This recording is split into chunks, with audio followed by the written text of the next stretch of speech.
Oiê, seja bem-vindo ao podcast Pandora. Eu sou o Bruno, psicólogo, analista do comportamento e um eterno aprendiz. E aqui é um espaço de exposição pessoal para falar também sobre a vida, de psicologia e de cultura pop. Se você quiser conversar comigo, eu estou disponível no Instagram em @podcastpandora ou pelo e-mail que está na descrição do programa.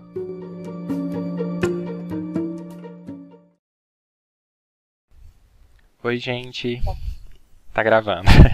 Bom dia, boa tarde, né, e boa noite. Eu tô aqui hoje tô aqui com a Érica, né, pra gente falar de uma pauta importante aí. A gente vai entrar em alguns assuntos relacionados à ética na psicologia, alguns debates aí que foram sendo emergentes, digamos assim, sobretudo com o movimento dos psicólogos ali no Twitter também. Então a gente vai entrar em alguns desses temas. Esse é um episódio que eu tinha prometido que seria sobre o Psi-Twitter, né? Mas a gente vai falar para além disso tudo. A Érica vai ter o espaço dela para se apresentar, né? Aí eu quero só falar assim que a gente vai falar de um tema que é meio melindroso, né? Que é essa questão de internet, de Twitter e tudo mais. Para a gente falar um pouquinho sobre a hashtag Psi-Twitter ou Psico-Twitter, entrar nesses temas, falar de ética, falar de algumas questões assim polêmicas que tiveram nas últimas semanas aí, né? A gente viu algumas pautas sendo levantadas de uma forma bastante problemática, por assim dizer. E, primeiramente, obrigado por você ter aceito o convite. Eu espero que essa seja uma primeira participação, Érica, de outras que venham aí no futuro. Quero saber quem é você na terapia. Fala um pouquinho da sua história. Obrigada pelo convite, Bruno. Puxa, minha história, tem que contar ela inteira mesmo ou pode ser só dos últimos... Como você preferir. Pode ser. Olha só, eu sou de Ribeirão Preto, interior de São Paulo, e eu entrei na faculdade, eu fiz USP lá. É bem bom fazer faculdade morando com os pais, né? Todos os meus amigos eram de fora e eu ia para casa comer a comida da mãe. Enfim, aí eu me formei no final de 98. Logo eu entrei no mestrado, depois em 2002 eu me mudei para São Paulo e acabei fazendo toda a minha carreira por aqui, né? Já estudei, já trabalhei com psicanálise, uau, que incrível, né? Sim. Até porque, assim, quando eu me formei, a gente não tinha muita...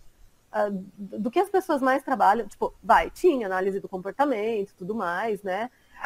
Mas na minha clínica não tinha estágio nessa área, você acredita? Sim. O pessoal fazia estágio mais em humanista e psicanálise. Psicanálise de tudo quanto é jeito, de tudo quanto é forma, né?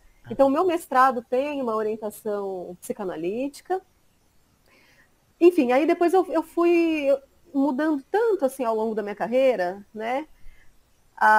Daí eu me mudei para São Paulo, mas com psicopatologia eu sempre trabalhei, sempre, sempre, sempre. Então, logo que eu me mudei para São Paulo, eu fui ser estagiária do Instituto de Psiquiatria, lá do Hospital das Clínicas, né? Uhum. E eu fiquei 10 anos lá, eu aprendi muita coisa, muita, muita coisa. Paciente internado, paciente ambulatorial, eu trabalhava com testes psicológicos, olha isso, né? Eu só me tornei psicoterapeuta em 2008. Fiz doutorado lá também. Então, em 2008, eu comecei a trabalhar 10 anos depois de formada, eu comecei a trabalhar como psicoterapeuta. Não digo que eu não tenha tentado logo recém-formada, né? Mas eu não tive fôlego para esperar, para dar conta, assim, de ter Eu vejo muito as angústias de vocês hoje, né? Eu sei bem que isso, eu não tive fôlego, eu desisti, fui trabalhar com outra coisa, queria dar aula. Uhum. Então, eu fiz mestrado e me mudei para São Paulo para ser professora. Então, eu sou professora desde 2002. Certo. E aí, Bruno, em 2008 eu comecei a atender como psicoterapeuta na abordagem da terapia cognitivo-comportamental, especificamente pacientes com transtorno bipolar, que foi minha área de estudo no doutorado, né? Sim. Então, eu trabalhava com psicoeducação de pacientes com transtorno bipolar, dos familiares, casal, tudo nessa linha, né? Enfim, em 2011 eu comecei a me interessar por mindfulness. Foi aí que a coisa mudou. Em 2015 eu fiz o primeiro curso e eu fui introduzindo essas estratégias de marketing. Tá vendo? Fala nisso aqui no Twitter. Eu fui introduzindo essas estratégias de mindfulness na minha clínica, na TCC. Perfeito. Fiz formação como professora de mindfulness. Depois aí eu comecei a me interessar pela ciência da compaixão, da autocompaixão, fiz formações na área, encontrei a terapia focada na compaixão, fiz formações na área e hoje eu trabalho especificamente com isso. A minha abordagem de atendimento clínico é a terapia focada na compaixão, mas obviamente, né, nenhuma terapia ela é estreita, né? Então, os elementos que eu aprendi de mindfulness, né, toda essa ciência aí de mindfulness e da compaixão entram na minha clínica, né? Sim. E sou professora. E sou mãe de cachorro. Sou assim. Pra quem não tá vendo em vídeo, agora mesmo, a Donatella e o Leonardo estão ali fazendo um show. Então, quem quiser assistir no YouTube também. Inclusive, a Samara, um beijo pra Samara. A Samara tava ansiosa por ver eles nesse episódio, né? E Samara já esteve aqui no episódio que a gente falou sobre um tema que talvez a gente vai tocar um pouquinho hoje, que são algumas tretas da psicologia, mas a gente falou de tretas do behaviorismo. E eu achei muito legal que você falou sobre a terapia focada na compaixão, porque eu já recebi aqui também no Pandora a Olivia Cunha, que é daqui de Goiás, e ela também é uma profissional que estuda bastante a terapia focada na compaixão. Ela tem um domínio aí das terapias comportamentais contextuais bem legais. Eu tive aula com ela na pós e é uma profissional excelente. Ela já esteve aqui no Pandora, eu não me recordo a numeração do episódio, mas foram um dos episódios lá iniciais. E, enfim, assim, eu acho que eu queria alguém como você, assim, com esse repertório também, porque eu acho que para falar de um tema complicado como esse, né, de ética e dessas questões, acho que a gente precisa ter essa postura também, de certa forma, compassiva, né, para saber como lidar com isso. Para não ser só mais uma forma da gente colocar combustível ali nessas inflamações, né, nesse fogo que é a internet. E assim, o que te levou para terapia focada na compaixão, né? Assim, o que te traiu assim nessa área e nessa abordagem, né? Como é que é para você atuar com a TFC? Olha, Bruno, na verdade, quando eu me interessei por mindfulness, a minha atração pelo assunto foi a questão da aceitação, sempre foi. Eu nem sabia direito que mindfulness tinha a ver com meditação. Lógico, mindfulness não é a mesma coisa que meditação, mas é uma maneira da gente treinar e fortalecer essa habilidade que é comum a todo ser humano, né? Sim. Então, essa coisa da aceitação sempre me chamou muita atenção por um processo pessoal mesmo, sabe? Então, assim, eu sempre senti que eu precisava me aceitar como eu sou. Isso sempre foi muito difícil. Eu te digo que hoje na minha vida, eu estou num período da minha vida onde eu melhor tenho, eu me aceito o melhor que eu posso hoje. É o período que eu mais me aceito, sabe? Nunca cheguei num ponto assim de me odiar, que horror. Mas, por exemplo, já tive momentos de estar muito triste, porque eu sempre me posicionei. A questão é essa. Eu sempre me posicionei, eu tive uma criação muito autônoma. Eu venho de uma família que a gente podia falar o que a gente quisesse dentro de casa, sabe? A gente opinava para tudo. E eu me lembro de um namorado que eu tive que ele falou assim para mim: sabe qual que é o seu problema? O seu problema é ter opinião para tudo. Aí eu olhei e falei assim: ué, mas como eu não vou ter opinião para tudo? Porque isso é tão visceral para mim, sabe? Sim. Ter opinião para tudo. Com o tempo eu fui aprendendo que tem opiniões que a gente não compartilha. E também fui aprendendo a relativizar contexto, né? Porque tinha uma certa ingenuidade, assim, sabe? Como se eu vim para São Paulo muito naive, muito ingênua. Então o mundo era uma extensão da minha família, e não é. Né? Então vão aí uns anos, assim, pra gente ir, então para ir aprendendo, assim, né? E a questão o que me chama a atenção na TFC é porque eu já tinha interesse em um treinamento em autocompaixão. Sim. E autocompaixão é autoaceitação.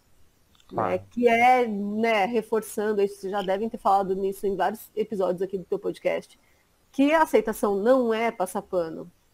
Que, tipo, eu sou o contrário de passar pano, imagina. Então, acolher não é passar pano, ser compassivo não é passar pano, não é ser condescendente. Eu vejo que muitas pessoas se afastam, né, desse campo por acharem que se elas forem autocompassivas ou se elas se aceitarem, elas não vão mudar aquilo que elas não gostam nela. E a gente sabe que o grande paradoxo da mudança é esse, né? Então, se você não se aceita, você não muda.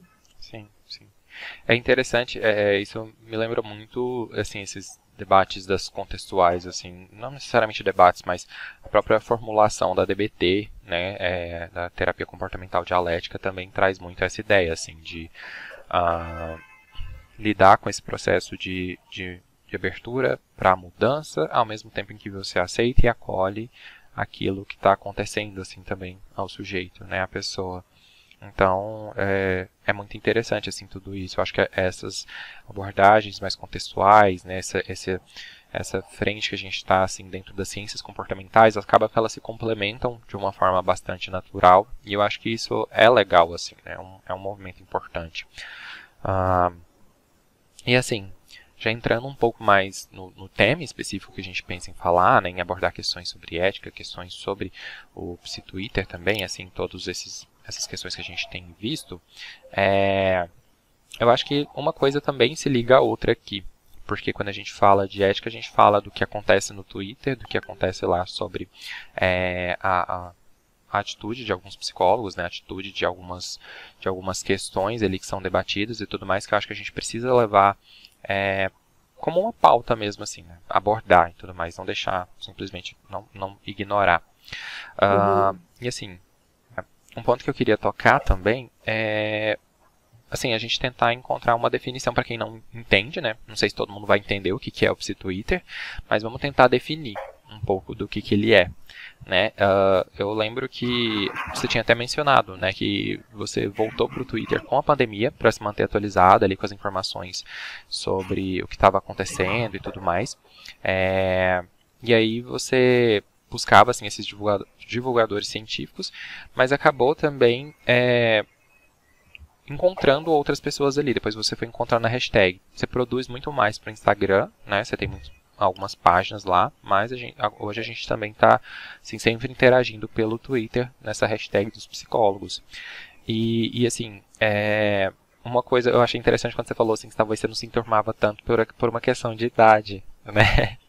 Só que, assim, eu acho que essa questão de idade eu não sei, porque eu acho você assim, muito mais legal que qualquer pessoa, sei lá, mais nova lá. Nova. É, tipo assim, eu acho que é só uma questão de número ali, mas não te impede de ser uma pessoa bem legal de interagir. Porque todas as trocas que a gente teve, assim, acho que foram bastante interessantes, sabe? De uma maturidade e tudo mais, que é necessário também. Mas como é que é, assim, pra você? Como é que funciona esse Psi-Twitter? O que você visualiza lá? Vou explicar também um pouquinho o que aconteceu. Uma coisa que eu queria te falar, que eu acho que vai ser bem importante, sabe, Bruno? Vai costurar um pouco algumas coisas aqui que eu vou falar para você. É que uma das coisas também que me atrai na terapia focada na compaixão é o fato dela ter como a base principal dela é a psicologia evolucionista, né? Que vai falar dessas motivações, muitas motivações assim até arquetípicas que a gente tem, e é bonita essa conversa, que é um tema de polêmica do Twitter, né? Que são as abordagens, né? O Paul Gilbert ele tem como influência, como inspiração, sei lá, qual a palavra que a gente pode usar para isso, a teoria das mentalidades sociais do Jung. Então você vê, um cara que, entre aspas, misturou neurociência, psicologia budista, terapia cognitivo-comportamental, principalmente psicologia evolucionista, a teoria das mentalidades sociais do Jung, e ele fala, eu até postei isso no Twitter uma vez, da questão de que vai chegar um tempo que essa briga de abordagem, ela vai ser, assim, não vai fazer mais sentido para a gente. Que para ele, a psicologia está se aproximando de um modelo de realmente integrar algumas questões relacionadas ao humano, sabe? Até essa coisa de, há pouco tempo eu tive um insight sobre isso, tipo, desse termo que a gente usa, aquela pessoa é muito humana, no sentido de dela ser boa, né, dela ajudar os outros, enfim, uma pessoa humana. E não, nosso presidente também é humano. Entende? Então, humano, o cara enfim, que comete crueldades, atrocidades, que deixou 700 mil pessoas morrerem no meio de uma pandemia, não comprou vacina, etc, etc, etc. Ele é tão humano quanto eu, quanto você, quanto a pessoa que tem um projeto social, porque o humano é isso. Dentro de nós tem tudo, tem semente para tudo. Sim. Eu acho importante você falar disso, porque eu entrei nesse tema também alguns episódios atrás, um episódio com a Letícia Duarte, não lembro o nome do episódio, mas, enfim, o nome do episódio era O Ventríloco por Trás do Bolsonaro, né? Ela é uma jornalista que entrevistou o Olavo de Carvalho em vida, né? Uau! Óbvio, assim, em vida é óbvio, né? Desculpa, gente. Foi no centro espírita. Mas, assim, ela entrevistou ele algumas vezes. A Donatella e o Leonardo estavam aí. Agora meu cachorro tá me chamando ele na porta, mas eu vou ignorar ele um pouquinho agora e eu abro ele pra ele. E, enfim, a gente falou bastante sobre essa questão, assim, da gente não desumanizar essas pessoas, porque elas também são humanas, elas também são capazes disso, e por isso que a gente precisa entender, né, o humano, justamente para não dizer que, sei lá, que algo é desumano, enfim. Eu achei engraçado também que essa questão também já foi pauta de uma brincadeira com uma amiga minha, que a gente falava que, tipo assim, eu não gosto muito de falar que que isso é muito humano, porque talvez se fosse um elogio eu falaria que isso é muito cachorro, porque os cachorros geralmente são bem mais empáticos, né, e assim, mais puros. Mas enfim, quando a gente fala dessa questão, assim, a gente entra nessa questão da hashtag ali do Twitter, eu acho que é interessante a gente olhar que, assim, que foi de certa forma um buraco negro, assim, que sugou todos os psicólogos ali dentro da rede social, não todos, mas a maioria, né, para interagirem entre si. E o que eu acho interessante é que o Twitter ele é um local em que as pessoas são muito mais autênticas, né? A gente vai falar um pouquinho mais disso, mas lá as pessoas... Às vezes too much, né? Às vezes too much. Sim. E acaba que a gente tá ali se expressando e tudo mais, e interagindo e sendo... não atuando enquanto psicólogos, né? Na verdade, até começou esse debate sobre isso. Tipo assim, agora vamos instagramizar o Twitter ou vamos manter o Twitter à parte da rede ao lado, né? Porque tem esses debates, assim. Porque a questão é que o Instagram foi, de certa forma, se linkedizando, né? Virando LinkedIn. Sim. E o Twitter foram chegando psicólogos e foram acontecendo, assim, movimentos também por lá, né? Questões polêmicas do tipo, questões assim sobre, será que eu devo viralizar para conseguir ganhar clientes? Questões sobre diversos tópicos assim polêmicos que as pessoas passaram a discutir, que eu achei muito interessante. Assim, só um achado histórico, arqueologia aqui, me falando alto. Nas minhas buscas ali, eu encontrei vestígios dos primeiros usos dessa hashtag por brasileiros em julho de 2020. Uma pessoa lá com o arroba mar, underline, alguns S's ali, né? Falou que ela queria muito que existisse uma hashtag PsiTwitter, assim como existe o hashtag MedTwitter, que é dos médicos, né? Que a psicologia também fosse relevante para as pessoas, até porque o que mais tem por aqui é conflito pessoal e interpessoal não resolvido. Então ela trouxe essa demanda, né? Eu vi pessoas também ali em 26 de julho também falando disso, né? Falando que deveria existir um psicotwitter, só que deveria ser assim uma rinha de psicólogo todo dia. E é o que estava acontecendo, né, quase. Sim. E aí agora em 2022, essa comunidade assim do Twitter dos psicólogos está crescendo bastante, né? Tem muita gente chegando lá, acho que as discussões estão sendo levadas para fora também. E aí que a gente se encontra nesse momento em que às vezes essa hashtag ela rende mais entretenimento que o BBB 2022, né? Mas assim, como é que está sendo para você, né? Ou como que tem sido até aqui o uso do Twitter, né? Entendendo que lá é uma plataforma que às vezes a gente se refere enquanto o esgoto da internet, porque é muito perigosa. Né? Às vezes vira deep web. Sim. Então assim, ó, eu tenho Twitter, eu tenho uma conta no Twitter desde 2009, faz tempo. Aí eu nunca mais usei, sabe? Porque eu usava muito Facebook. Eu fui uma jogadora de Farmville, por isso que eu entrei no Facebook em 2010, sabe? Até meu namorado terminou comigo por causa disso. Por causa do Farmville. Aí eu larguei e nunca mais voltei.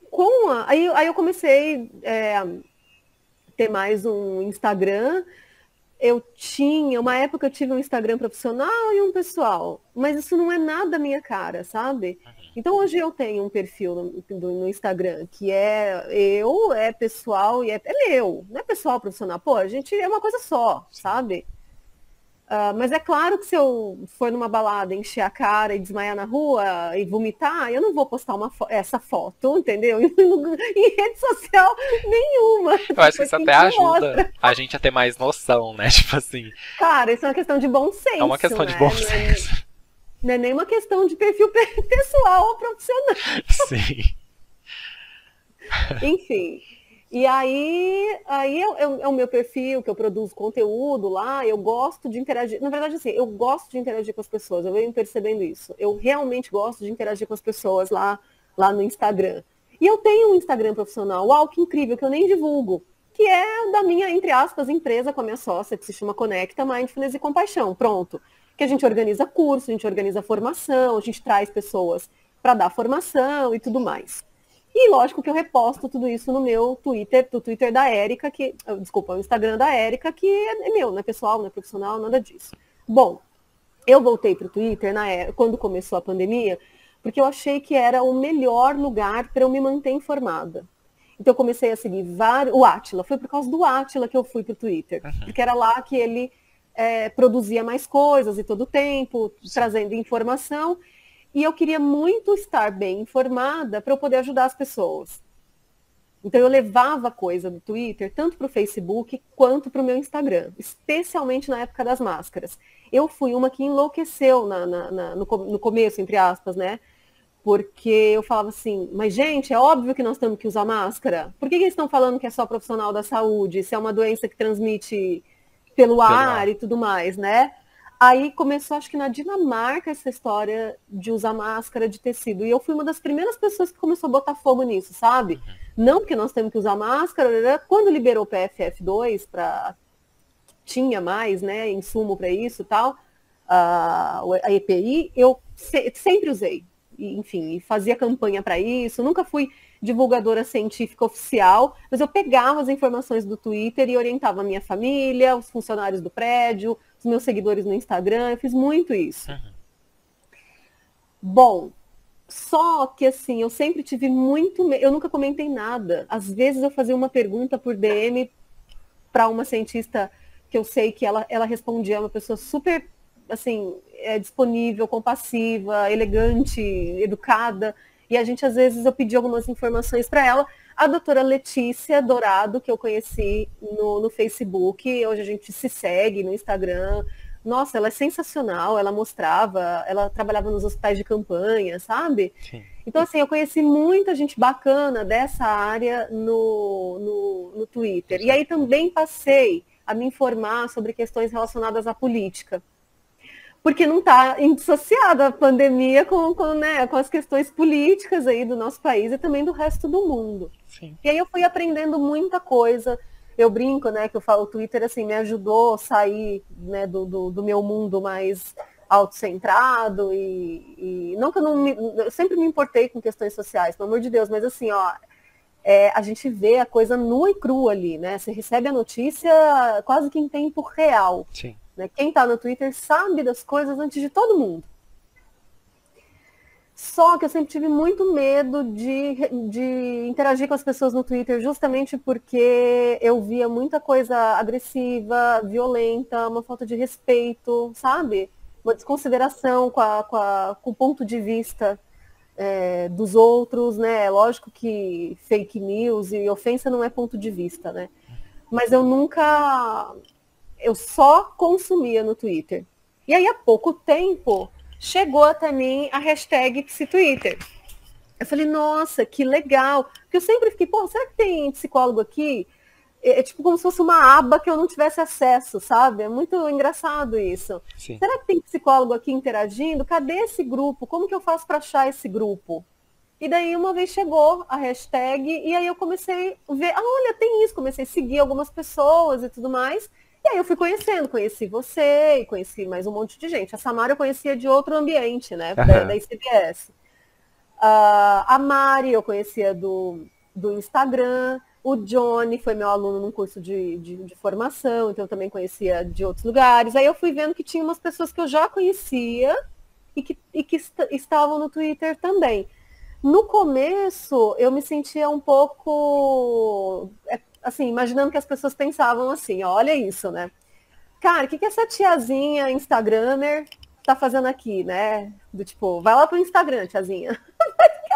Lá no Instagram, sabe? Mas aí depois, com o tempo, eu fui interagindo mais com as pessoas e fui vendo que não é por aí, né? Eu fui quebrando um pouco talvez esse auto-preconceito, assim, de que as pessoas não me aceitariam porque eu tinha uma linguagem mais de Instagram mesmo, por estar acostumada, né? Mas na interação com vocês hoje, eu acho que eu me encontrei um pouco, assim, meu modo de me relacionar com vocês no Twitter, que não é produzir conteúdo no Twitter, eu não dou conta. Porque o Twitter é um negócio, assim, que o que me assusta, sabe? É que você não sabe onde o seu post vai parar. Quem vai ver aquilo?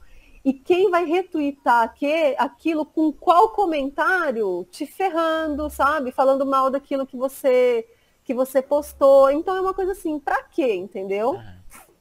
Então, pra mim, assim, a conversa que eu tenho no Twitter hoje é conversa, assim, não muito... que pode... Teve um dia que eu postei um negócio assim... uma psiquiatra famosa falou que a gente tem serotonina no estômago, no intestino, e que quem tem depressão não pode ter intestino preso. Cara, isso viralizou de um jeito, assim. E tinha um monte do Med Twitter me dando aula. E o pessoal falando mal. Aí eu falei, nossa, não, tô fora. É complicado, né? Porque lá Super toma complicado. uma proporção muito grande, assim, é muito rápido. Twitter, como potencial assim de viralização, é muito fácil, assim, muito inflamável. Então a gente precisa tomar... E tem umas coisas, Bruno, então, por exemplo, no Instagram você vai lá, paga o post, acabou, não tem vestígio. No Twitter não. Se alguém deu um retweet, se alguém retweetou com comentário, aquilo não apaga, mesmo que você apague o tweet original, entendeu? Sim. Então é uma coisa que eu não banco não banco mais. Sim. Não, e é uma coisa que a gente tem que realmente assim, tomar cuidado.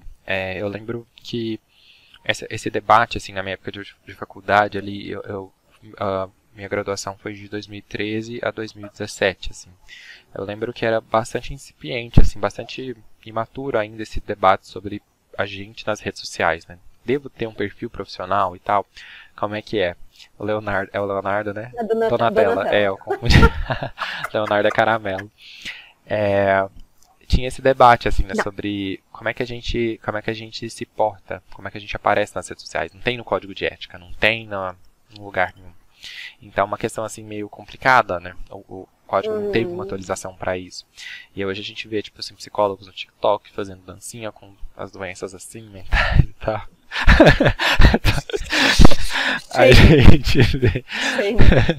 A gente vê psicólogos no Twitter trazendo polêmicas, e a gente vê psicólogos no Instagram também falando muita balela, assim, pra poder ter um alcance, né? A gente sabe que isso acontece muito. E é uma questão que a gente precisa, assim, saber como cuidar disso, né? Pra não levar realmente, assim, pra um outro lugar, né? Tomar uma outra proporção, que é o que muitas vezes vai acontecer assim mesmo, né? Tudo que a gente pode colocar lá pode ser tirado de contexto, né? Total. Né? E né? Não é que pode. Tem sido tirado de contexto, né, Bruno? E sabe que tem uma coisa que isso sempre me chamou a atenção, e pelo amor de Deus, eu não tô aqui julgando ninguém, porque eu nem lembro pessoalmente quem faz isso ou quem deixa de fazer. Mas eu já vi muita gente lá, psicólogo que tá no Twitter, que escreve na bio algo do tipo assim, psicóloga, papapá, hashtag psitwitter, mas aqui eu tô só pra falar merda. Então, nós temos um problema aí. Entende? Sim. Porque a partir do momento que você se apresenta numa rede social como psicólogo, você tá ali representando e carregando uma identidade profissional. Sim. Então, você pode falar o que você quiser no Twitter, a questão não é uma censura. Mas associar, psicólogo também é gente. É óbvio que é gente. É óbvio. Eu até gosto, né, tem um menino bem bacana, inclusive, que tem esse nick lá no nome dele, esse né? nick lá no nome. E assim, mas não se iluda, porque As pessoas, se você coloca que é psicólogo e usa a hashtag PsiTwitter, as pessoas vão te ver como psicólogo. Quer dizer, pelo amor de Deus, você edita isso aí, nem tô falando dele, eu acho ele ótimo. Não, eu também acho, o arroba Cangurim. Ele é muito legal. Ele tá entrando numas tretas super injustas, assim, uma violência assim, absurda, sabe? Muito absurda. Mas tem que ter cuidado com isso. Porque foi, né, naquela época lá do 50K, foi o que eu falei, né? Quando um psicólogo fala alguma coisa que pode... como psicólogo, sabe? Quando ele fala alguma coisa, como psicólogo, que é muito... não quero usar a palavra feio, que, assim... Que alguém pode virar e falar assim, nossa, mas um psicólogo, como que um psicólogo, sabe? Tem uma fala racista como psicólogo. Ele está falando de uma categoria, ele está representando, de uma certa maneira, uma categoria profissional. Sim. Assim como, por exemplo, irrita, né, quando você vê em mídia, né, a psicóloga fulana de tal matou a tal pessoa, assim, mas que interessa que ela é psicóloga para contar a notícia de que ela matou, ou de que ela assaltou um banco? O que interessa a profissão da pessoa a você noticiar algo relacionado a um comportamento, sabe? Sim. Não faz diferença. Então, enfim, eu acho que se você está ali como psicólogo, é para falar questões a respeito da nossa atuação profissional, da nossa categoria profissional. Sim. Inclusive do fato de nós sermos seres humanos com necessidades, com dores, com sofrimentos, com filho sem filho, com problema de grana, com boleto sem boleto, entende?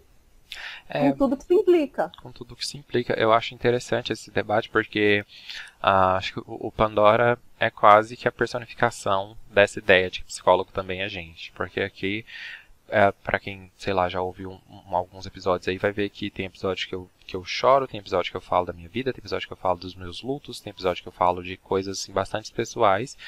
E usando essa alcunha, assim, essa alcunha profissional, né? Tô aqui enquanto profissional também, mas para trazer esse lado humano, assim, da coisa, né? Quem é a pessoa que também é psicóloga, porque é aquilo, a gente não se separa, né? A gente não deixa de ser psicólogo quando a gente coloca lá um perfil profissional. Você continua sendo a pessoa que está por trás daquilo ali. E aí é que tá, né? Assim, a gente precisa saber como lidar com isso, como conversar com as pessoas sobre esses tópicos, né? A gente estava falando sobre ser mais autêntico lá no Twitter. E eu acho assim que de alguma forma a gente acaba sendo um pouco mais genuíno, né? Menos sem filtro, falando algumas coisas que vêm na cabeça. E é engraçado também como muitas vezes as rinhas que acontecem lá, as rinhas, né, entre psicólogos, nem são por conta da guerra de abordagens, né? Tem uma vez que eu comentei sobre isso lá. E uma outra coisa também é que lá tava com, assim, no PsiTwitter tá com uma energia de turma de psicologia, porque eu não sei a sua, mas a minha era meio caótica, assim, de grupinhos, de visões diferentes se debatendo e tal.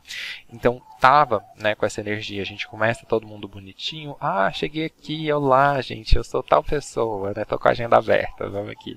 E depois já tava, assim, toda aquela polêmica, né, e psicólogo metendo o dedo na cara do outro e falando.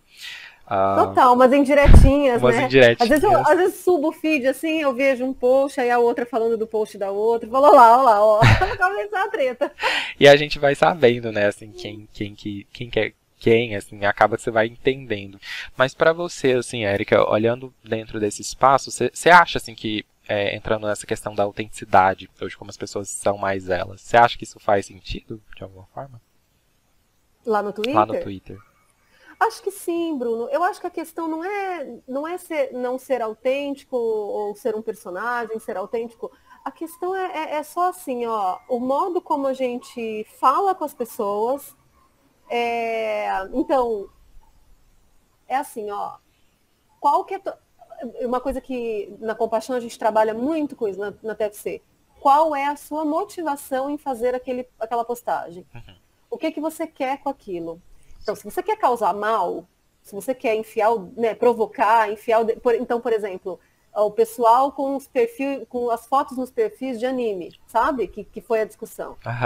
Você vê, ontem até postei um negócio sobre isso, para tomar cuidado com os passivo-agressivos. Você vê que a intenção é provocar. Sim. tá muito claro que a intenção é provocar. E aí, assim, e às vezes a gente acaba caindo de gaiato, assim, né, nessa provocação, e esse pessoal, eles lidam muito bem com isso, eles vão fluido, assim, sabe?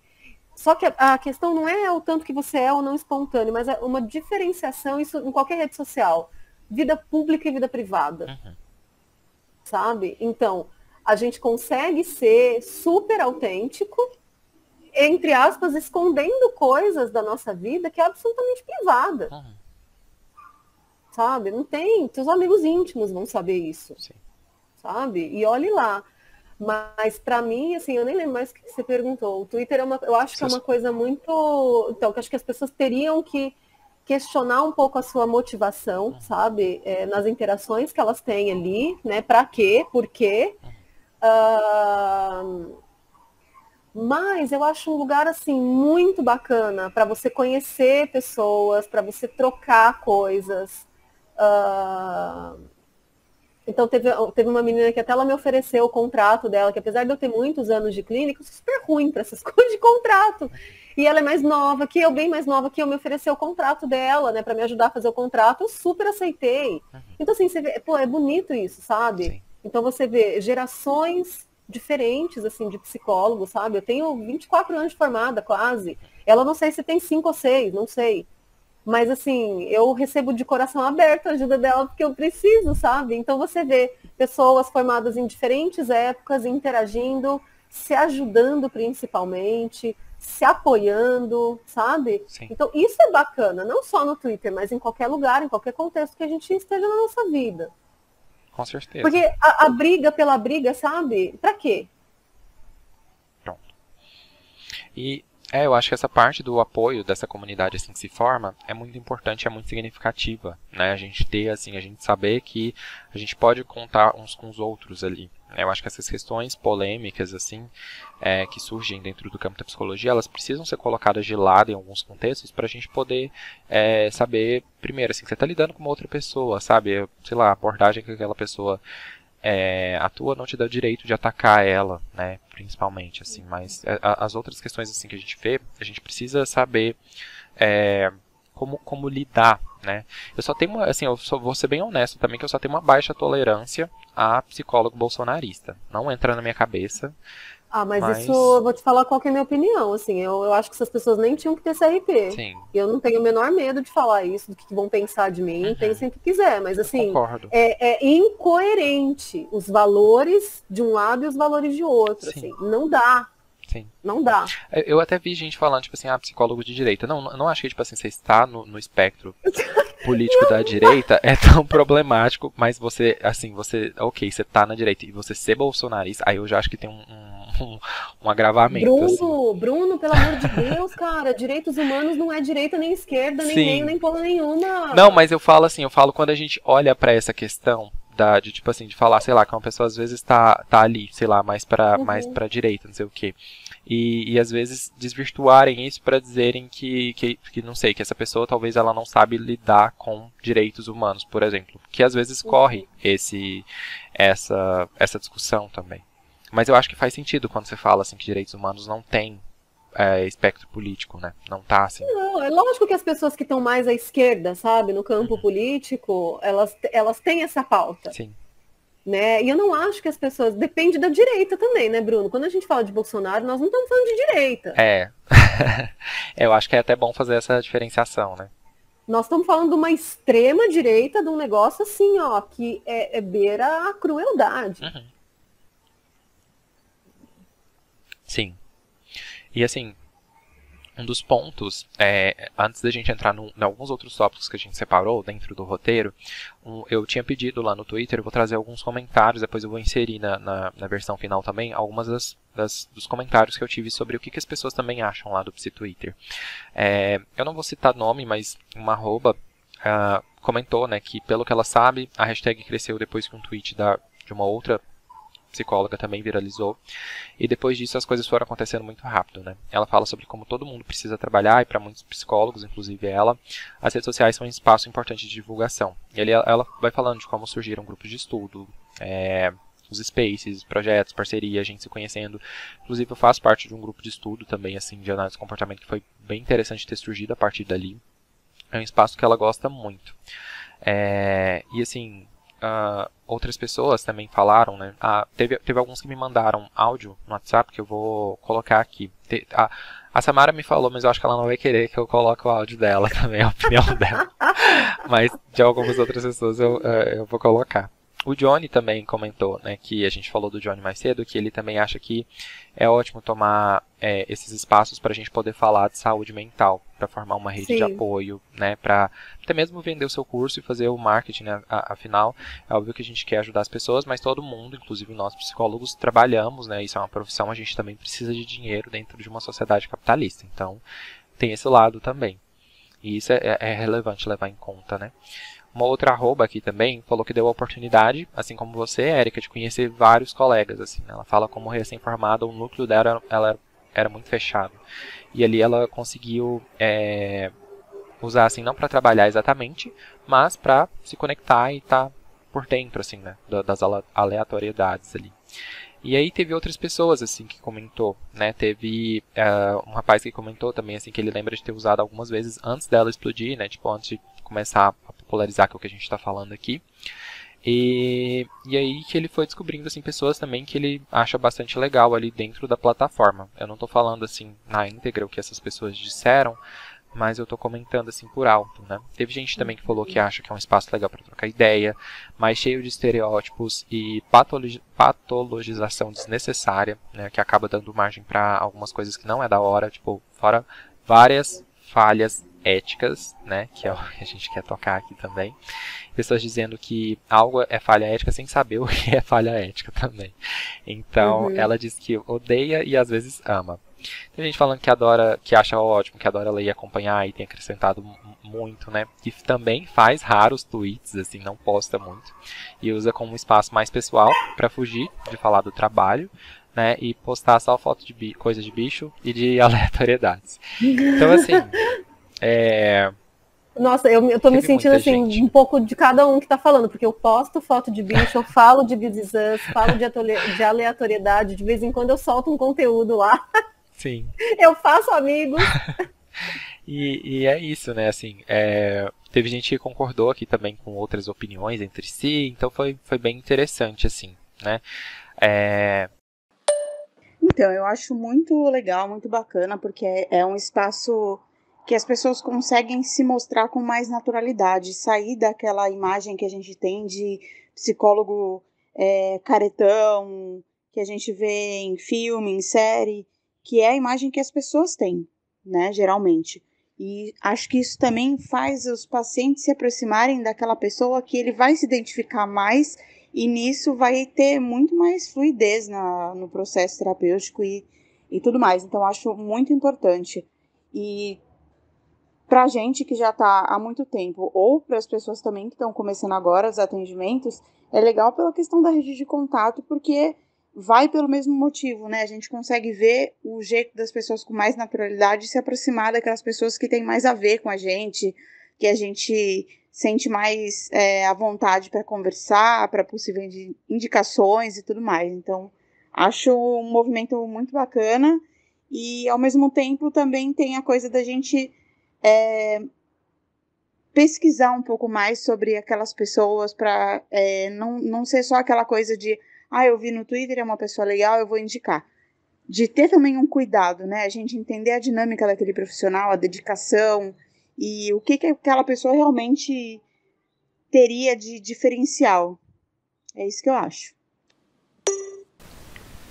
Bom, retomando aqui, teve um ponto também que eu achei interessante dessa discussão toda sobre a nossa interação ali na rede social, que é o fato de algumas pessoas também estarem sentindo que com esse fluxo, né, de pessoas mais intensamente, de psicólogos entrando, tem acontecido um processo de se aproximar demais da rede ao lado, né, do Instagram, e isso está perdendo aquela característica assim que tinha no começo, né, das pessoas serem, tipo assim, falarem bobeiras ali. Mas eu acho que é importante a gente levar em conta aquilo que você falou, justamente de se a gente está ali se portando enquanto psicólogo ou usando dessa hashtag, né, a gente também precisa ter responsabilidade, né, não precisa ser só a bagunça, mas também não precisa ser aquele local super profissional, né, e burocrático.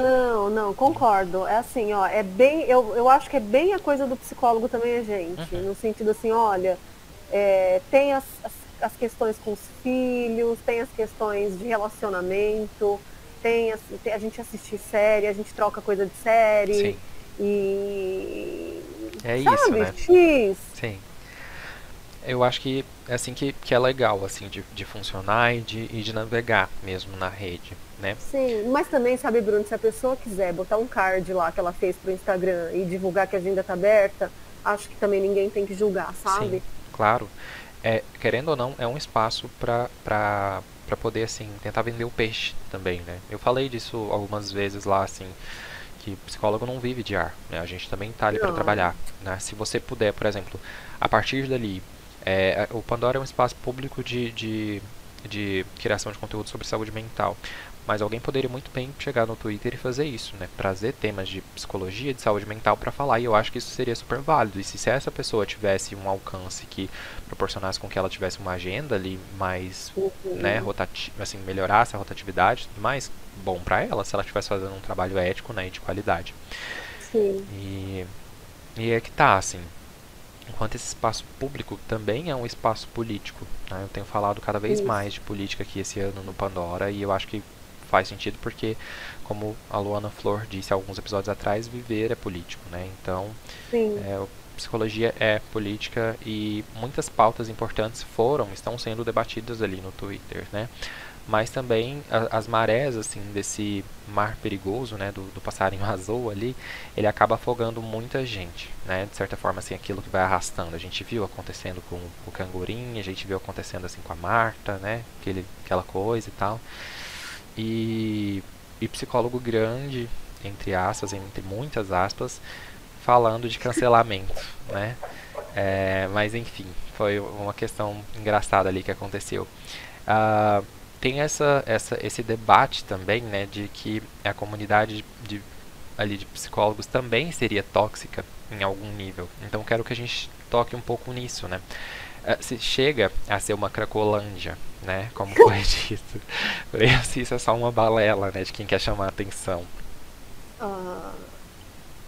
Então, mas essa questão de chamar atenção é reconhecida pelo próprio emissor dessa mensagem, né? Então Sim.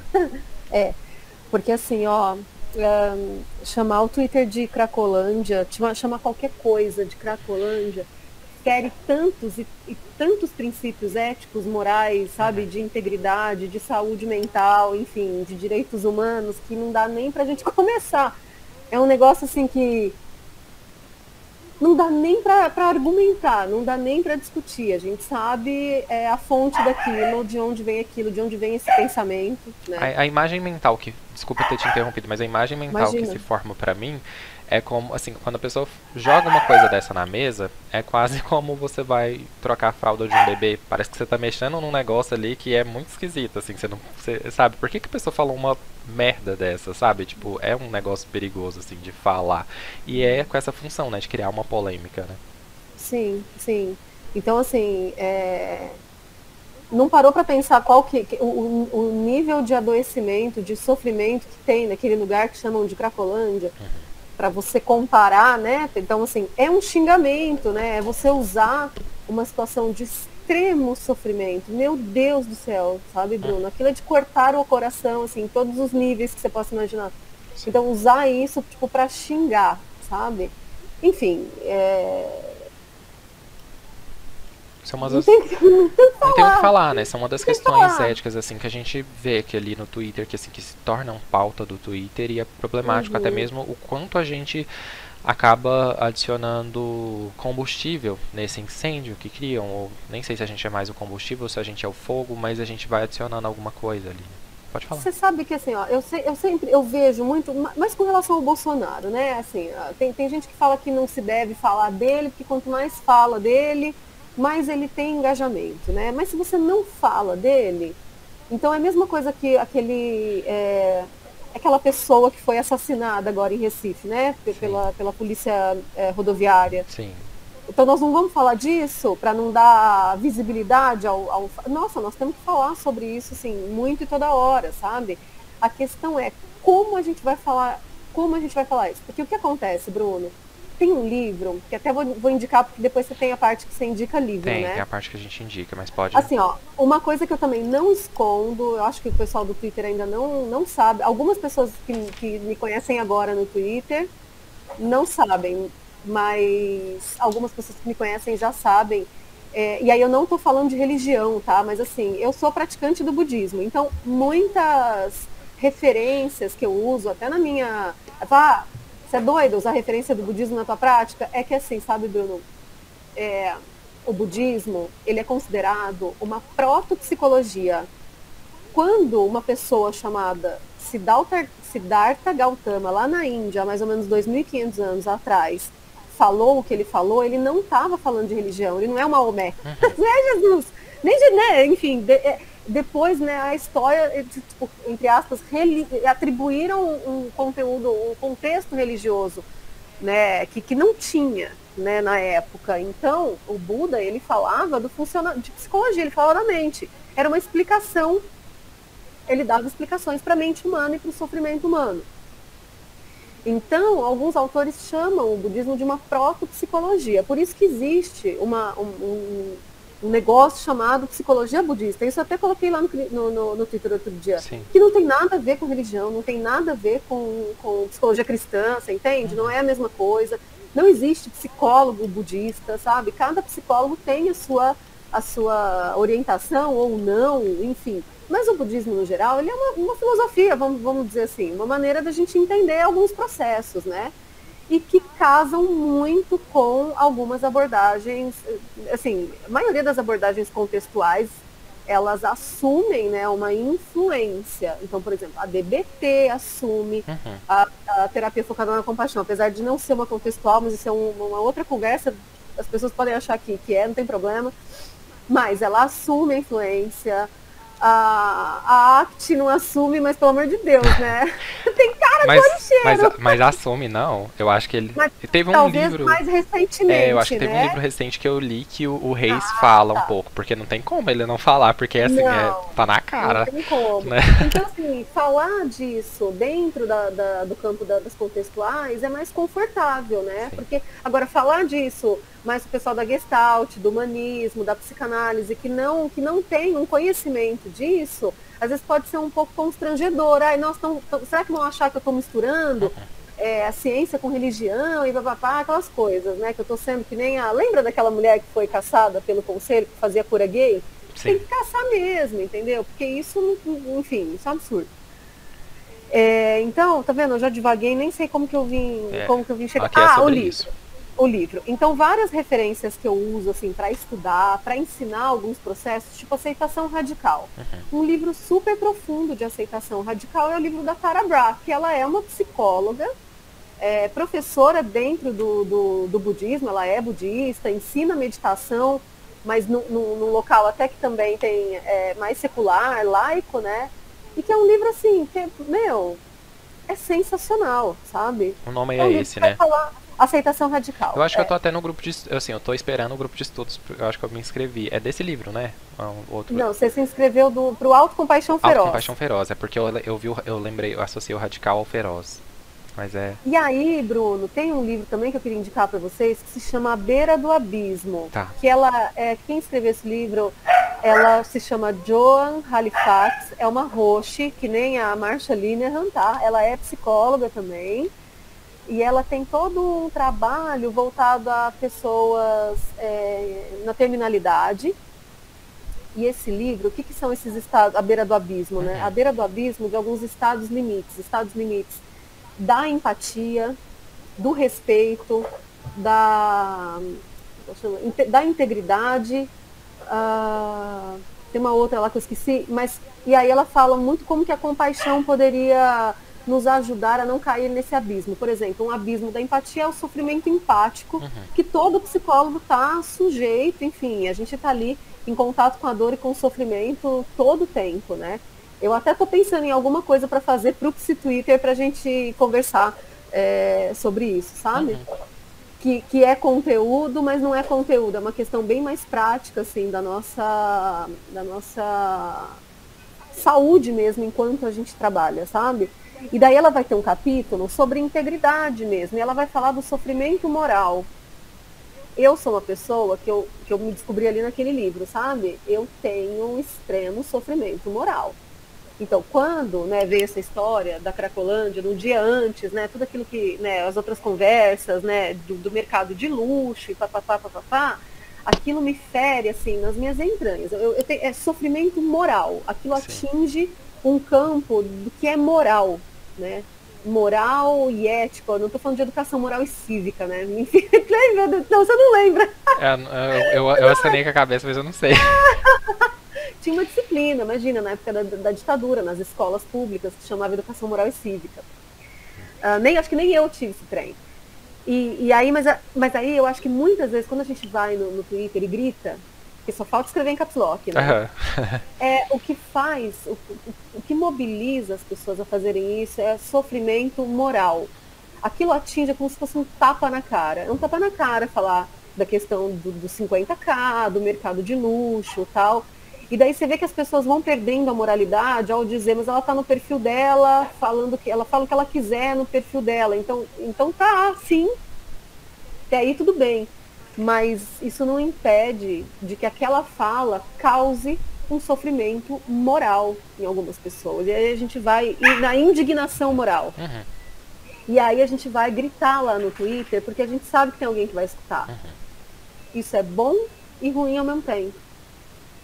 Porque aí isso inflama. Então, por exemplo, eu não segui essa pessoa no Instagram. Eu nunca tive interesse em seguir essa pessoa. Não por nada, mas eu não... Sabe? Nunca me despertou. E aí eu vi o que ela estava dizendo, cara, nos print dos stories dela no Twitter. E aí, eu acho que nesse momento tem uma comunicação entre as redes, né? É bem rede ao lado mesmo, porque aí você vê um negócio lá, e aí eu levei pro meu Instagram e fiz todo um monte de stories falando a respeito de ética dentro da psicologia. Aquele seu destaque é ótimo. E eu recebi um retorno das pessoas do tipo assim, nossa, ainda bem que tem alguém falando disso, porque a gente não aguenta mais ouvir esse tipo de coisa, no que está se transformando a nossa profissão, sabe? Numa caça-níquel. Gente, pelo amor de Deus, todo mundo tem boleto para pagar.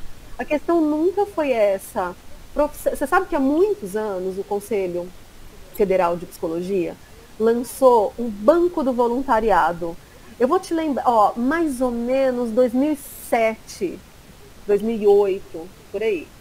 Era público, assim, Banco do Voluntariado do Psicólogo. Na época, eu me revoltei um pouco, não que eu não ache que o psicólogo não pode fazer um trabalho voluntário ou atender a preço social, pelo amor de Deus, não é nada disso. Mas para mim soa muito estranho um conselho profissional que deveria lutar por melhores condições profissionais para uma categoria profissional, tá dizendo para esse profissional assim, vá ser voluntário. Não, você tem que estar dizendo outra coisa. Se eu quero ser voluntário ou não, é uma questão muito pessoal. Entende? Um conselho profissional não pode sugerir que os profissionais trabalhem sem remuneração. Não sei se faz sentido isso para você, sabe, Bruno? Faz total sentido. Então, o voluntariado, o modo como você vai atender, cobrar, é uma questão, assim, é pessoal. Eu sou a favor da gente cobrar o que está na tabela do CFP, até por uma questão de autopreservação, sabe? Tá muito baixo, enfim, muito baixo, eu acho que é uma coisa que também complica, desde, né, que se você não fala que é social, mas é uma coisa que, às vezes, soa um pouco como concorrência desleal, né? E muito alto, enfim, a pessoa pode cobrar o quanto que ela quiser, mas eu acho que a coerência está ali, né? Você trabalhar um pouco entre o mínimo e o máximo da tabela que o teu conselho profissional coloca, né? Até porque essa questão, assim, ela é interessante porque a gente precisa falar daquilo, né? Que a gente está num sistema que muitas vezes não permite que as pessoas tenham acesso a uma saúde de qualidade, né? Mas não é a gente, enquanto profissional autônomo, que vai resolver esse perrengue, né? É uma questão política, é uma questão governamental, é uma questão muito mais ampla. Então não dá para a gente querer nas nossas próprias atuações, assim, né, sanar uma questão social dessa proporção, né? Claro que assim, a gente tem esse local em que a gente às vezes pode fazer pessoalmente e tudo mais e trabalhar de alguma forma, até mesmo para às vezes uma construção de carreira e tudo mais, e faz sentido, mas eu acho que essa discussão é justamente para a gente levantar a questão da valorização do profissional da psicologia, né? De um reconhecimento do seu próprio valor, assim, do valor que tem para a sociedade. Sim. Né? E valorização, sabe, Bruno, eu acho que é uma coisa bem mais ampla do que cobrar. Então, por exemplo, quando eu vou lá no meu Instagram e falo sobre... Então, isso é uma coisa importante, né? Que também eu tenho aprendido isso do que eu estudo dentro do budismo, né? A gente não fala de uma pessoa. A gente fala de um comportamento, de uma ação. Então, nós não somos contra pessoas, nós somos contra, né, entre aspas, comportamentos, ações. Sim. Então, em momento nenhum me posicionei contra aquela moça, porque eu tenho certeza que ela tem várias qualidades positivas. Sim. Então, e consigo citar uma. Dentro do campo dela, ela é muito inteligente, sabe? É uma menina que fez doutorado, ela tem um conhecimento profundo de critérios diagnósticos. O que ela faz com isso é questionável, mas enfim, ela tem um conhecimento profundo, né, da terapia cognitivo-comportamental, de critérios diagnósticos, de PB também, por que não, né? Enfim, então assim, não dá pra gente sair malhando, sabe? As pessoas, assim, tipo, ela é uma bosta e pronto. Não, não é. Não dá pra falar isso. Mas naquele episódio a gente vê algumas questões bem complicadas. Então, e quando eu vou no meu Instagram falar sobre questões éticas envolvidas com as coisas que ela falou, com o conteúdo do que ela falou, também é um trabalho de valorização da profissão. Sim. E aí que eu acho que a gente precisaria, todo mundo, tá? Também não estou falando que eu sou perfeita nesse sentido, não, porque às vezes também quando a indignação moral é muito grande, nossa, também troca os pés pelas mãos e não dá bom, não. Mas de como que a gente vai comunicar isso? Então tem um psicólogo falando bobagem, o outro psicólogo, ele, pera, então vem cá, deixa eu explicar esta questão. É muito diferente de brigar, porque ali também naquela situação virou assim, né? Também questiona um pouco essa coisa de pegar e dar um print, levar para outra rede, começar a falar mal, sem qual que é a motivação.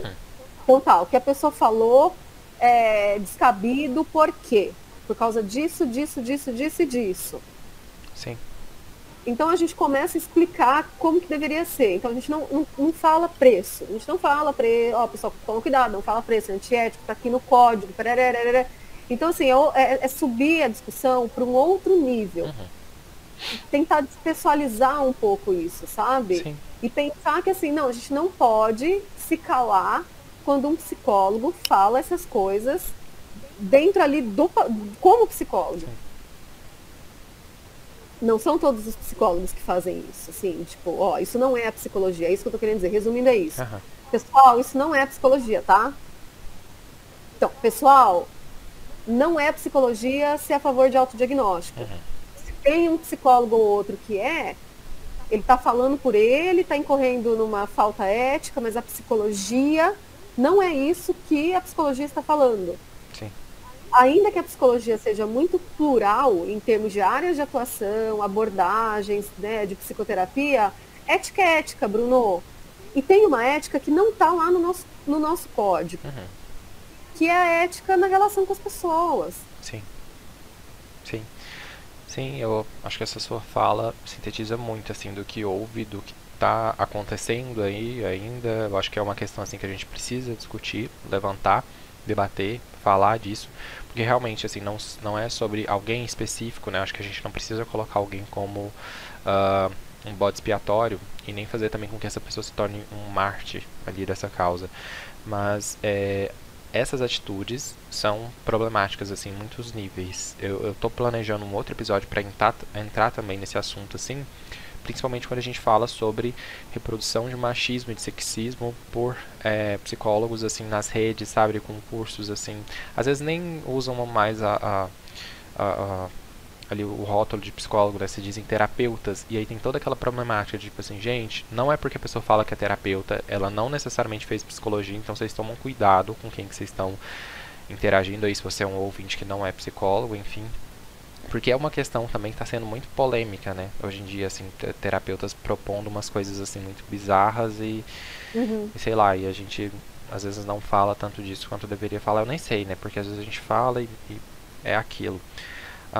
E Bruno, é assim, ó, real mesmo, é que lógico que a gente está falando da nossa categoria profissional, né? Mas vamos olhar para a rede vizinha, falar nisso, né? Para a categoria vizinha. Cara, eu não vou num médico hoje sem me certificar que esse médico não é bom. Eu não vou num médico bolsonarista. Também não. Eu não vou. Porque ele pode até não me dar cloroquina ou ivermectina, mas ele vai fazer algum tratamento bizarro comigo, entendeu? Desculpa, eu não vou. Eu também não.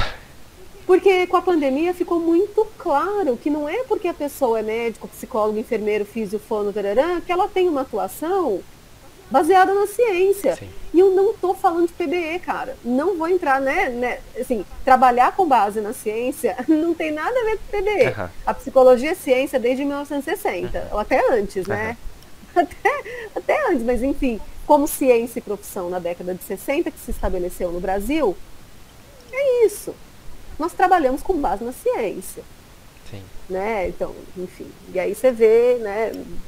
Olha, não é porque é médico que está fazendo as coisas certas, né? Sim, e eu acho que isso é um ponto essencial, assim, porque uma questão que realmente ficou, assim, pra mim, com a pandemia é isso, assim, de ter uma certa desconfiança de profissionais, por não saber, assim, dessa questão política. Então, tanto que essa questão política é importante, né? Tipo assim, onde é que essa pessoa está ali, como é que ela propaga algumas questões que a gente sabe que dentro de um contexto de pandemia no Brasil matou quase 1 milhão de pessoas, né? Então é muito problemático, sim, a gente precisa levar em consideração. E assim, uma questão que eu trouxe, um tópico final que eu trouxe dentro das questões da pauta, antes da gente entrar no quadro final, é sobre como, justamente, assim, talvez, não sei se é uma pergunta até meio idealista demais, mas como que a TFC, né, a terapia focada na compaixão e a autocompaixão, a compaixão, a compassividade, né, poderia auxiliar nós psicólogos, né, nessa instrumentalização de uma linguagem mais compassiva, né, nessa comunicação talvez menos violenta ou não violenta, menos agressiva, né? Será que a TFC pode ajudar a gente de alguma forma, assim, nas redes, né? E como é que a gente pode levar essa postura para esse lugar? Ô Bruno, acho que, olha, assim, vale até um episódio inteiro, quase um mini curso, assim, sobre a ciência da compaixão, sabe? Eu brinco, falando, e sem querer ser, mas pra mim, minha vida é antes e depois de eu ter descoberto como treinar e fortalecer e as ideias que a compaixão traz pra gente. A compaixão, no mundo que a gente vive, ela é altamente subversiva. Porque, assim, ó, qual que é uma definição bem simples, assim, de compaixão? Sensibilidade ao sofrimento e motivação para agir, para aliviar e ou prevenir esse sofrimento. Esse sofrimento pode ser dos outros ou meu. Então, nisso que eu falei, tá? Qual que é a nossa motivação ao nos expormos em rede social? Porque, então, a compaixão tem muito mais a ver com o porquê a gente faz as coisas do que com o que a gente faz. Então, a motivação compassiva nos faz agir com esse objetivo, de aliviar e ou prevenir sofrimento. E a gente precisa tomar cuidado com isso também, de gerar sofrimento, né? E esse é o ponto. Gerar sofrimento para si e para os outros. Então, ter um momento de parar e pensar, bom, o que eu estou fazendo com isso? O que isso vai gerar? É construtivo? A intenção é destrutiva? É expor? É difamar? Sabe? Você sabe que no episódio aí, né, dos stories da ética, no final do dia que eu fiz os stories, eu comecei a receber algumas mensagens agressivas, aquelas coisas, né? E aí eu decidi, isso foi numa quarta, na quinta acho que é o meu pior dia da semana, sabe? Eu começo a atender às 9, eu termino às 10 da noite. Porque eu dou grupo à noite de autocompaixão, né? E aí eu falei, cara, eu preciso dormir. Então o que eu fiz? Eu apaguei os stories e fechei meu Instagram. Mas a minha motivação, a minha intenção foi bem no sentido, foi autocompaixão, que você vai estudar, autocompaixão feroz, no sentido de me proteger. Então eu preciso dormir, eu não quero ficar acordando à noite para ver se tem alguma agressão, algum comentário agressivo aqui, alguma, sabe? Sim. Porque uma coisa é a pessoa me mandar direct, outra coisa é ela comentar nos posts, né?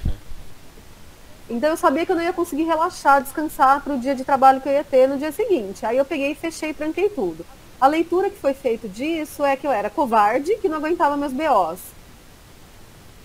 Então, quando eu já tinha dormido, acho que aí eu já não lembro mais o negócio. Só sei que depois que eu estava mais calma, me sentindo mais segura, e depois que eu já ter pedido desculpa a respeito do uso da palavra denegrir, porque isso foi que mais me deixou magoada, sabe? Por eu ter usado essa palavra.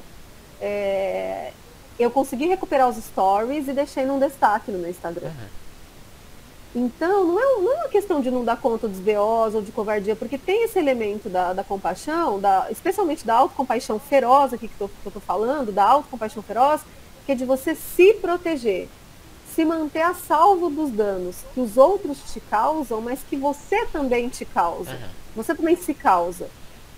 Então, naquele momento, eu achei que seria mais seguro, que eu me sentiria mais segura, mais calma, mais tranquila, se eu fechasse meu Instagram, apagasse as stories e pronto, acabou. E depois eu recuperei tudo bem, né? Então, eu acho que essa... E uma outra coisa muito, muito interessante da terapia focada na compaixão é esse conceito de mentalidade social. Fala muito da mentalidade de competição versus uma mentalidade de cooperação. Isso que eu acho bonito quando eu vejo no Twitter, sabe? Essa mentalidade de cooperação. Sim. Tem um grupo lá de meninas, eu não vou lembrar, mas é o grupo tem a Amanda, a outra menina não lembro o nome, a Fernanda. Elas fazem tanta coisa legal, sim, sabe? De ajudar as pessoas ali, sabe? Muito nessa mente de cooperação. Mente de cooperação é mente compassiva. Porque se você está cooperando, você está gerando benefícios, você está aliviando e prevenindo o sofrimento, principalmente prevenindo, né? Sim. Então, a gente tem que pensar, Bruno, que isso também é minha grande paixão na TFC. Nós somos seres, assim, que evoluímos na conexão. Meu cachorro late, né? Mas, enfim, ele concordou. Jimmy, pode parar aí. Concorda, mas você concorda baixinho. Total, concorde mudo, tadinho. Ai. Nós evoluímos, Bruno, por causa da conexão entre os membros, sabe? Não foi só matando leão e sendo neurótico ansioso, né? Eu lembro da história do livro lá do Robert Larry, o Livre de Ansiedade, tem a história do Stanley, né? O neurótico pré-histórico. Ah, sim. Então, a compaixão, esse cuidado entre os membros, né, da espécie, favoreceu com que a gente chegasse até aqui hoje, né? O cuidado uns com os outros fazia com que a gente, né, que aqueles membros chegassem à idade reprodutiva, enfim, reproduziu tanto que reproduziu até demais, né? Sim. Chegamos até os nossos dias. Então, a cooperação e essa conexão é algo muito estruturante para o ser humano. No final das contas, sabe, olhar para essas cagadas que as pessoas fazem com uma mente compassiva, sem querer passar pano, é olhar assim, ó, no fundo, o que todo mundo procura é ser amado e estar conectado uns com os outros. E nessa busca, a gente pode fazer bastante cagada, sabe? Não ter muita habilidade em como até a pessoa que busca ter 400 mil seguidores, ela tá buscando isso. Ela tá buscando conexão, ela tá buscando ser amado, aceito, reconhecido, que são necessidades, né, universais, assim, necessidades humanas muito, muito básicas, e que se a gente vê isso representado na rede social, escancarado na nossa cara o tempo todo, né? Sim. Então, para mim, assim, é sempre, né, resumindo, é cuidar da intenção e da motivação, do porquê que a gente está fazendo, do porquê que a gente está falando aquilo, do porquê que a gente está interagindo daquela maneira. Perfeito. Ótimo, assim. Eu adorei, assim, essa conversa, essa oportunidade de a gente entrar nesses assuntos e falar dessas coisas. E eu fiquei sentindo, assim, que tinham mais coisas pra gente poder abordar. Claro que eu sempre tento deixar os episódios, assim, um pouco mais focados, mais temáticos. Então, esses temas, assim, achei que a gente abordou de uma forma bem legal. Mas eu te espero pra gente falar de outros temas também, em outras oportunidades. E eu quero, assim, agradecer a sua participação, né? Foi uma honra ter te recebido aqui, né? Nesse primeiro contato, nessa primeira contato, assim, cara a cara, né? Ainda que virtualmente, mas foi muito bom. E eu queria saber o que você achou, assim, da conversa. Você acha que a gente tocou nos pontos necessários? O que você sentiu? Eu acho que sim, Bruno. Eu gostei bastante também. Novamente te agradeço. Eu acho que é um espaço importante, assim, pra gente debater algumas questões, sabe? Talvez, eu gosto muito de podcast, né? Eu sempre faço podcast, o pessoal me convida porque eu gosto de falar. E eu acho que podcast é um espaço seguro para introduzir ideias, sabe? Para lançar ideias, para lançar sementes, né? E aí eu acho que a pessoa tem até um ponto de ouvir e aquilo decantar e aí poder fazer uma discussão um pouco mais regulada emocionalmente, vamos dizer assim, né? Acho que a gente escuta o podcast, se você não está gostando, você para de ouvir, pronto, né? Ninguém vai responder na hora o podcast que está ouvindo, né? Sim. Então ele dá um pouco mais de oportunidade para a pessoa se regular, enfim, e depois discutir. Então eu acho um veículo muito interessante, sabe? Para difundir ideias, para lançar ideias, para a gente poder conversar com as pessoas, né? Sim. Sim, que bom. Eu fico feliz, assim, foi uma experiência agradável para você. Agora eu vou te convidar para o quadro final, que é o unboxing. O unboxing é um espaço aqui no Pandora, assim, pra gente poder fazer trazer as indicações. Eu anotei algumas das quais você trouxe. Você falou do livro Aceitação Radical, da Tara Brach, certo? Tara Brach. Você falou também do A Beira do Abismo, que é da Joan Halifax. Joan Halifax. Ok. Eu não sabia pronunciar. E tem alguma outra indicação, alguma outra dica, conteúdo, projeto? O meu queridinho, né? O Autocompaixão Feroz. Certo. O livro Autocompaixão Feroz, ele é um livro escrito pela Christine Neff, que hoje, assim, ela é a maior pesquisadora, né, de autocompaixão que a gente tem. É quem criou a primeira escala de avaliação de autocompaixão. Ela é da Universidade do Texas. E ela tem um primeiro livro, né, chamado, eu não lembro, deixa eu pegar aqui, Bruno, porque sabe que os subtítulos, eles são tão grandes. Peraí. O primeiro livro da Christine Neff, ele se chama Autocompaixão, Pare de se torturar e deixe a insegurança para trás. A primeira publicação dele foi em 2010, certo. Que é esse aqui. Ótimo. Então pensa, 2010, em 2021, 11 anos depois, ela lança esse. Então, assim, não deixa de ser uma atualização desse, até porque eu sou professora do programa que ela criou, então eu sei aqui ela estava começando a criar o programa, sabe? É muito interessante ver as sementinhas, assim. Legal. Então, 11, 12 anos depois, ela escreve esse livro, que é uma atualização do primeiro, eu vejo assim, só que, além dela atualizar, ela direcionou o livro para mulheres. Maravilha. Então, o livro chama Autocompaixão Feroz. Como as mulheres podem fazer uso da bondade para se manifestar livremente, reivindicar o seu poder e prosperar. Só que não é um livro só para mulher, é um livro para ser humano. Porque ela vai falar aqui de machismo, ela vai falar aqui de patriarcado. É lógico que os homens precisam ter acesso a isso também. Sim. Uma das coisas que motivaram ela a escrever esse livro foi o movimento Me Too. Então ela vai falar de abusos, ela vai falar dos abusos que ela sofreu na academia, e eu super me identifico com ela, porque também sofri. Ela fala de coisas a respeito do relacionamento dela. É um livro também muito pessoal. Ela fala coisas assim sofridas, dolorosas assim da história dela. Ela é uma mãe de uma criança com autismo, então também tem essas questões, né, de maternidade e paternidade de crianças com autismo. Ela fala da importância da autocompaixão nos movimentos sociais, no ativismo. É maravilhoso, Bruno. Eu tô ansioso, assim, pra ler. Desde quando eu falei com a Olivia, assim, eu me encantei muito. Eu fiz um curso da Olivia Cunha, que eu mencionei, que ela participou aqui no Pandora também, sobre autocompaixão. Foi a primeira vez, assim, que eu tive, né, um contato com terapia focada na compaixão, e foi sensacional, assim, mas foi bem básico, digamos assim, de introdutório. E aí eu tô animado pro grupo e tô animado, assim, para poder estudar mais também sobre o tema. É muito legal, porque a autocompaixão, ao contrário do que pode parecer os mitos, né, assim, ela deixa a gente muito mais forte do que fraco. Ótimo. Também quero indicar esse, que é o workbook do programa de Mindfulness e Autocompaixão, da Christine Neff e do Germer, que tem várias práticas aqui. Então qualquer um pode comprar, ler e fazer os exercícios que tem aqui. Maravilha. Chama Manual de Mindfulness e Autocompaixão, um guia para construir forças internas e prosperar na arte de ser seu melhor amigo. E um outro livro, que é uma bíblia, é o livro mais recente de terapia focada na compaixão, só tem em inglês, mas é a referência, assim, sabe? Em português a gente só tem um livro de TFC e ele é muito resumido e ele tá meio desatualizado. Certo. Mas Compassion tudo. Focused Therapy, né? Isso. Perfeito. Eu tô anotando E os nomes assim, aqui. todas as pesquisas na TFC, com diversos grupos, em diversos contextos, as pesquisas mais recentes que tem, tá tudo aqui nesse livro. Nossa, maravilha, assim, eu adorei as dicas e eu acho que é muito importante ter isso, assim, ter esse conteúdo, ter essa base. Eu achava que a gente precisava de autocompaixão, assim, e de compaixão para poder falar sobre esse tema polêmico que a gente quis abordar aqui hoje, então foi essencial.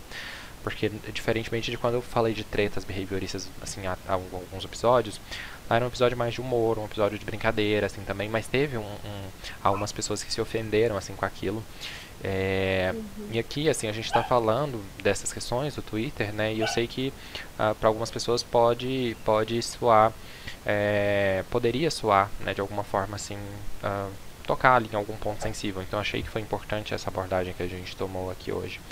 Eu quero trazer como indicações, eu trouxe 2 conteúdos. A sua participação lá com a Samara, né, no Sério Mas Nem Tanto, no podcast do SBS. Isso, do SBS. Foi legal, assim, foi lá que eu acho que eu te ouvi da primeira vez em podcast, foi lá, e eu adorei. Então eu vou indicar a sua participação lá, e eu vou indicar também, já que a gente falou um pouquinho desse tema, o episódio de um podcast que ele é diário, é um podcast de notícias, que é o podcast Café da Manhã. Tem o episódio do dia 18 de maio, se você olhar pelas datas do episódio dá pra você encontrar. É um episódio que vai falar sobre a Cracolândia. E pra quem acha que pode usar esse termo assim de uma forma muito banal, eu acho que é um episódio que talvez precise escutar para saber o que é Cracolândia antes de usar esse termo dessa forma. Então vou deixar essas 2 dicas, assim, sua participação lá e esse episódio do Café da Manhã, que eu acho que em uns 20 minutos eles falam, assim, de dos locais de maior sofrimento ali da humanidade, né? E eu achei que foi ótimo voltar nesse tema, assim, e trazer isso. Mas, assim, a gente vai se despedir aqui entre a gente, em público, despedir de vocês. A gente vai continuar a conversa em off, né? Obrigado, Érica, e tchau, ouvintes. Pode se despedir também. Obrigada, Bruno. Obrigada por quem teve a paciência de ouvir as nossas coisas. E é isso. Quem quiser me falar mais comigo, é só me achar nas famosas redes sociais. Perfeito. O podcast Pandora está disponível nas principais plataformas de áudio. Se você gostou do que ouviu aqui, não esquece de seguir no Spotify ou na Amazon, de assinar e avaliar no Apple Podcasts, de se inscrever no Google Podcasts ou no Castbox, ou ainda de favoritar no Deezer. Assim você fica por dentro sempre que sair um novo episódio. Precisa interromper agora ou a gente pode continuar? Acho que sim. Não, vou descer, tá? Leonardo, a mamãe saiu. Leonardo. Oi, Leonardo. Oi, meu bem. Oi. A mamãe deu uma saidinha. A Erika já volta e a gente retoma a gravação.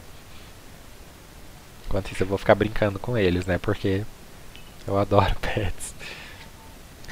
Leonardo. Cadê a Donatella? Donatella?